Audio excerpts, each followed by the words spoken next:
Oui. Allez, Boker Tov, mes amis, on continue, on termine la Lashon Hara. Et ben, Ezrat Hashem, on va essayer, si Dieu, la semaine prochaine, de se préparer à Purim. Purim qui fonce, Purim, il y a beaucoup de Tridushim, Behemet, beaucoup de Tridushim sur Purim, Baruch Hashem, on essaye de préparer. C'est apparemment la fête la plus importante. C'est la plus importante, la plus importante, celle qui dépasse toutes les autres fêtes, celle qui sera jamais annulée. Même Biat HaMashiach, donc on va en parler. Là, on termine la Lashon Hara. Et il dit comme ça le rap. Uma gam shen lichlol ulganot kol mishpacha o kol ha'ir bishvil eze nashim mehem shenisu asher lo tov asu. On a tendance, parfois, par exemple, si dans une famille il y a un enfant ou une personne, dans une famille qui est un peu tordue, on a tendance, ou même dans une keïla, Oui, ça arrive dans une d'accord, keïla, non? ou dans une keïla, ou n'importe où, d'accord, il y a une personne qui est tordue, on va avoir tendance à pourrir toute la famille ou toutes les personnes qui sont dans cette keïla-là. Ben, c'est très grave.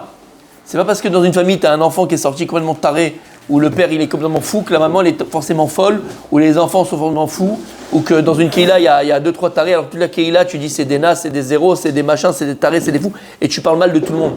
Non, faire très attention. C'est pas parce que des fois, c'est vrai, vraiment il y a des fous, c'est un fou, c'est un fou le gars. Et c'est pas pour ça que tu vas maintenant venir et généraliser à toute une famille, ou à toute une ville, ou à toute une keïla, ou à tout un groupe de personnes, un groupe d'amis, d'accord? Ça arrive, il y en a un qui est comme ça, et les autres ne sont pas comme ça forcément. Donc faire très très très attention de jamais généraliser, d'accord? Et d'ailleurs un problème. C'est ce qu'on fait dans la vie. Les Marocains, les d'accord? Voilà, au niveau de ça, mais plus général, même un problème. C'est pas parce que tu as un problème sur un point que le problème, tu vas le généraliser dans tous les problèmes de ta vie. Parce que je dis à des gens, tu vois, des fois, les gars, ils sont... Il a un problème de Parnassa. Alors, ce problème de Parnassa, on est d'accord, ça arrive, il a un problème de Parnassa. Alors, ce problème de Parnassa, au lieu de le laisser dans ce problème-là et trouver des solutions, tu vas le généraliser. Parce que ça va te couper le moral, ça va te saper le moral. Tu vas rentrer et tu vas être qui qu'oublie. Je suis en train d'expliquer. Je dis voilà, tu as un problème précis. D'accord? Nous, malheureusement, qu'est-ce qu'on fait? Ce problème, on va faire qu'il va s'envenimer et on va faire que ce problème, il devient général, dans le sens où, je viens de donner un exemple. Le type, ça c'est ce que je vois le plus autour de moi. Le type, il a un vrai problème de Parnassa, ok, et c'est compliqué, c'est difficile, mamash, c'est très dur. Mais ce problème de Parnassa, il va venir pourrir ton shalom bayit. Et ce que je dis souvent, tu as un problème de Parnassa, pourquoi tu veux te pourrir aussi le shalom bayit? Il faut savoir faire la part des choses. Et dans tout, il faut faire la part des choses.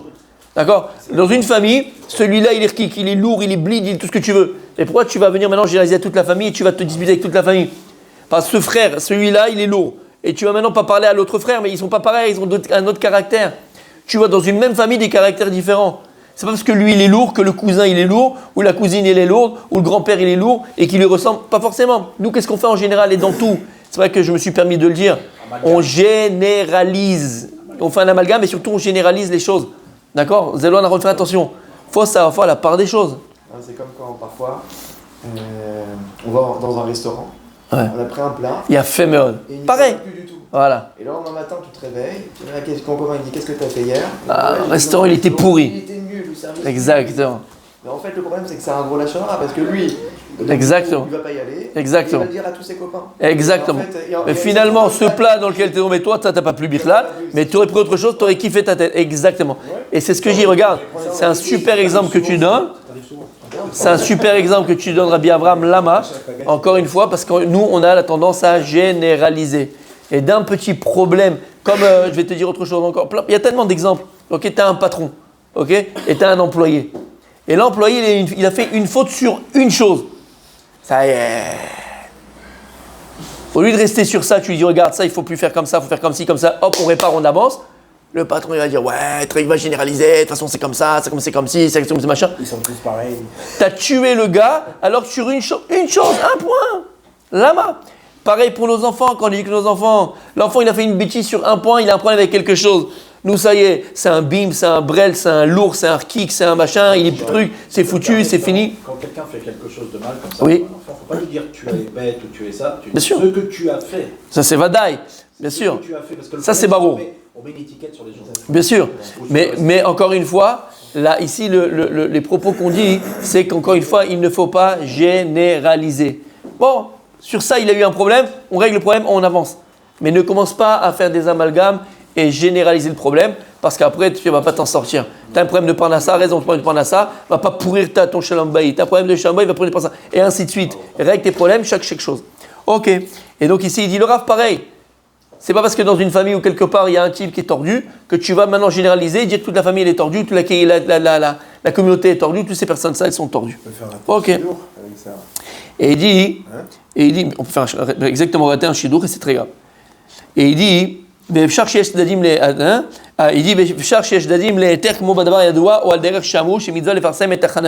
dit par contre, il y a des permissions.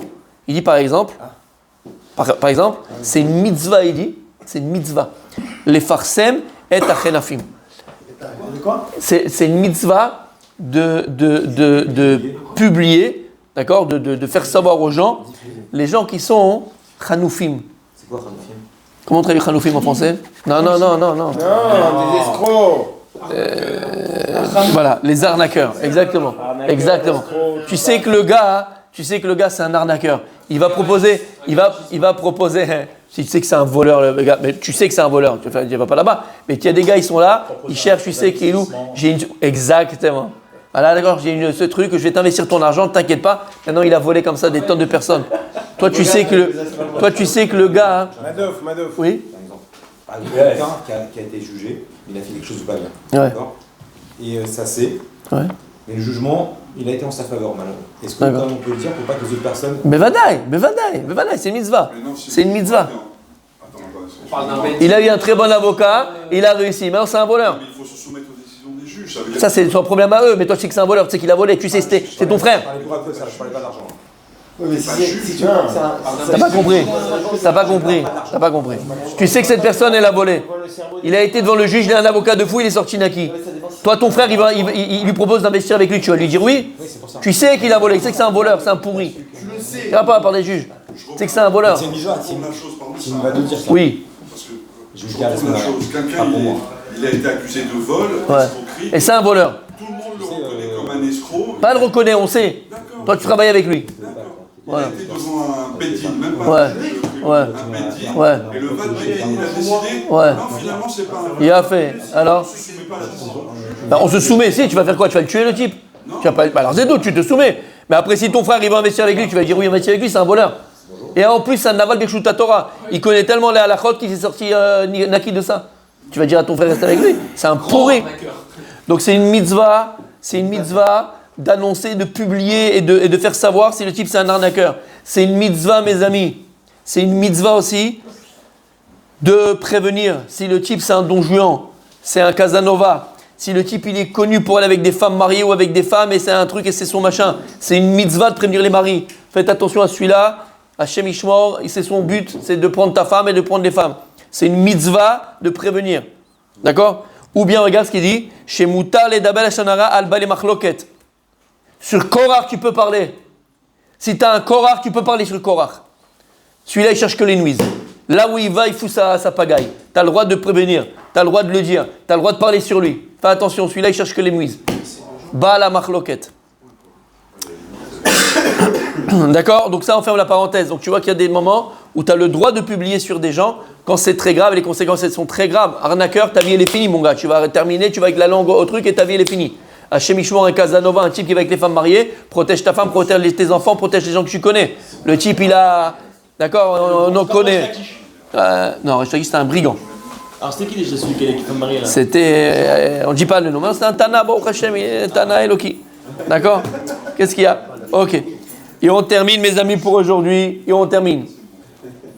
ומאחר שידוע גודל חיוב מצוות תוכחה וידוע שמי שאוזניו תשמענה דברים אסורים גם הם נכוות, הנה כי כן ראוי לירא השם וחושבי שמו בעומדם בקהל אנשים בתי כנסיות של עמי הארץ המרבים דברים, אין בכלל לשון הרע אשר אין בעוון נעשה כהיתר גמור, ויש עם הלב להיזהר, כי לא ידעו מהו לשון הרע, ראוי להזהירם ולהזכירם ולומר למדבר.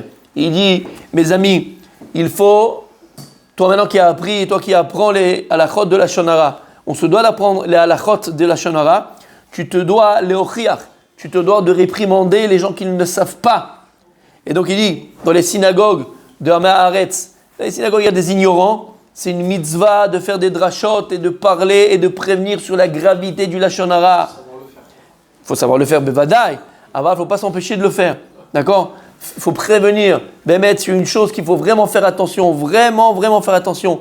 Et faire des drachotes. Et ne jamais arrêter d'en parler. C'est sur la Lashon Hara.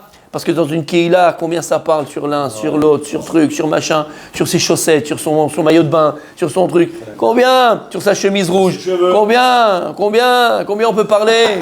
La Lashon Hara, ça peut même être vrai. On dit la Lashon Hara, c'est même vrai. Donc combien, messieurs? Il faut faire attention et réprimander les gens sur ça. Et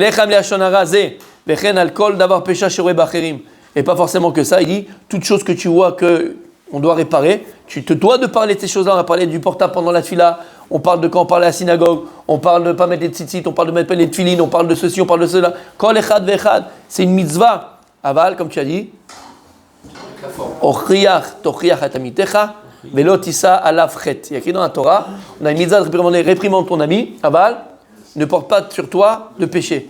Pourquoi il dit le Ochot Sadikim? Il faut savoir le faire. Parce que, attention, si tu réprimandes ton ami en lui faisant honte, en étant méchant, des fois, en l'utilisant comme escabeau, des fois tu rabaisses l'autre pour toi t'élever. Comme tu n'es pas capable de t'élever tout seul, qu'est-ce que tu fais? En écrasant l'autre, tu le prends pour un escabeau, et toi, ça te fait je suis beau, je suis bien, je suis fort, je suis grand, regarde-moi ce que je fais. Donc faire très attention lorsque tu es mochiar quelqu'un, il dit le Rav dans Ochot Sadikim, toujours be'ahava, que ce soit vraiment par amour.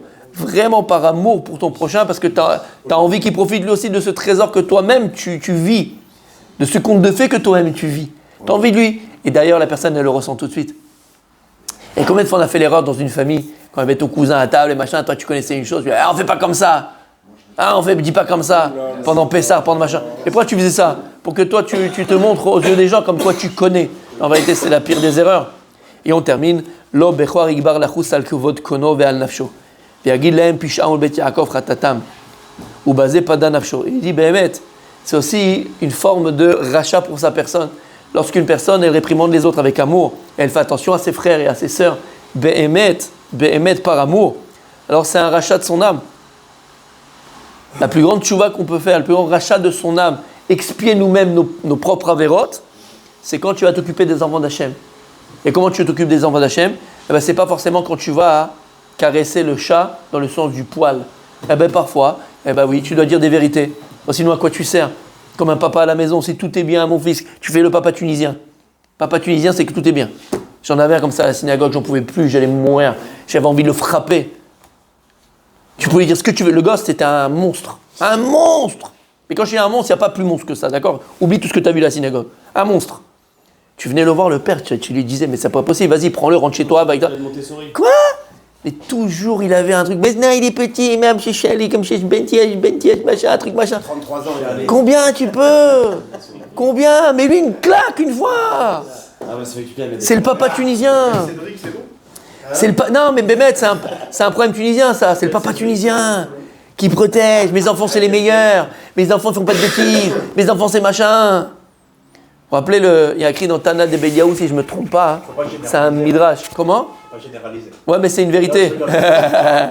C'est une vérité. On a tous tendance à utiliser à faire ça, tu vois. Et il y a du Gumara. Alors, prenez pas au premier degré, d'accord, parce que ça fait mal. Mais prenez-le au premier du premier degré. D'accord?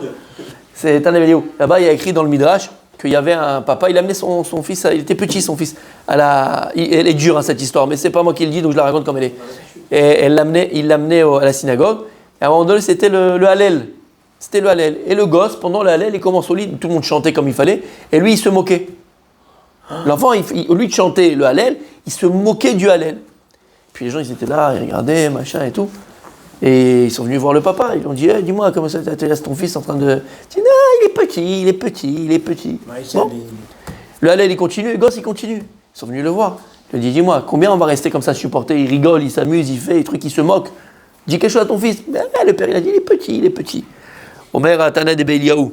Lo Avra Shana Shemet Ayeled. Non. Bon, c'est une histoire chez l'Oneda, d'accord? C'est dans Tana de Beliaou. Passez une bonne journée. Il est pas passé une année que l'enfant chez Mishmor il est parti. Ça veut dire quoi? Juste, c'est l'histoire. C'est qu'on ne doit pas s'empêcher d'éduquer nos enfants.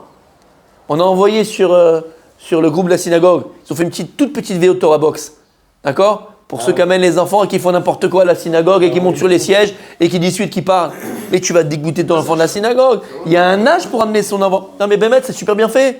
Il y a un âge pour amener son enfant à la synagogue. La synagogue, c'est pas un centre aéré, c'est pas une garderie. Alors il va venir, il va dire non mais parce que ma femme elle est fatiguée, il faut qu'elle se repose, parce que machin. Mais dis-moi, mais fais pas de gosse, qu'est-ce que tu veux que je te dise? Si tu avais rendez-vous là-bas avec, je sais pas, hyper important, tu ramènes tes enfants avec toi, tu vas pas les amener, d'accord? Il y a, comment ça s'appelle ça? T'as rendez-vous pour entrer dans une boîte, d'accord? Hyper d'informatique, tu vas prendre les gosses avec toi? T'as pas de respect. T'as pas de respect pour la synagogue, Beth Amidash Katan, t'as pas de respect pour les gens qui viennent prier, que tu embêtes tout le monde. Ça, c'est l'histoire qu'il y avait dans Tana de Béliaou, c'est pas une histoire stam. D'accord? Donc, faut pas avoir peur de. Ok. Et donc, de fait, encore une fois, on revient dans les choses positives.